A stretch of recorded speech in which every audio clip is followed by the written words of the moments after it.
ओडियांक आराध्य प्रभु जगन्नाथ मंदिर प्रत्येक कणरे अनेक रहस्य लुचि रही जहा विषय बहुत कम लोक जानी।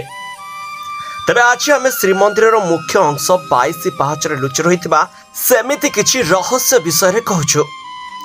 जगन्नाथ मंदिर भितर को जीवा समय 22 पाहाच दे जीवाक पड़िଥାଏ। एही 22 पाहाच आमर 22टी अपकर्म को नष्ट करिଥାଏ बोली कहा जाइଥାଏ।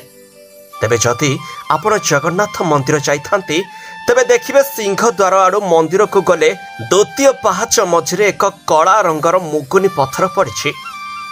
तेबे लोक माने एही पत्थर को नहीं द्वंद्व रहिछंती। एही पत्थर को गला बेले माड़िकी जिबे ना आसिला बेले माड़िकी आसिबे। केही केही तो द्वंद्व एहाकू अतिक्रम करी पळाई जाइथांती मध्य। तेबे एही भली भाबरे 4टी शिला एही श्रीमंदिर रे विद्यमान। 4टी शिला हेउछि कैबल्य शिला, मुक्तिशिला, पितृशिला एवं जमशिला, जहाँकि जमदूत माने एठारे रुहंती बोली कहा जाइଥାଏ। एही शिलाटे ही जमदूत मंदिर भितर प्रवेश करि पारंती नाही, तेणु मंदिर भितर काହାର मृत्यु हुए नाही बोली विश्वास रहिछि। आउ एठारे पाद देले पूर्वरु थिबा पाप सबु एठी ही रहि जाइଥାଏ ओ जमदंड मिले नाही बोली कहा जाइଥାଏ।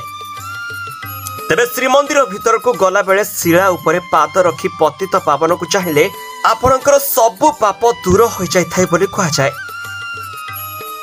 तेबे ठाकुरंक दर्शन करी फेरिबा समय केबे भी ताहाकु चढ़िकी आसीबे नाही। आपण मंदिररू फेरिबा बेले जदि एही पत्थर उपरे पाद रखिबे ताहले आपणकर धोई हो जाइथिबा सबु पाप पुणी फेरी आसीबो।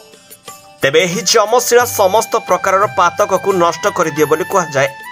राक्षस और भूत आदि एही जमशिला पई 22 पाहाच ऊपर को चढ़ी पारंती नहीं।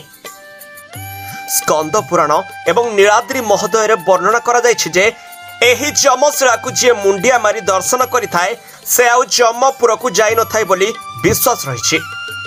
ब्यूरो रिपोर्ट, खबर टुडे।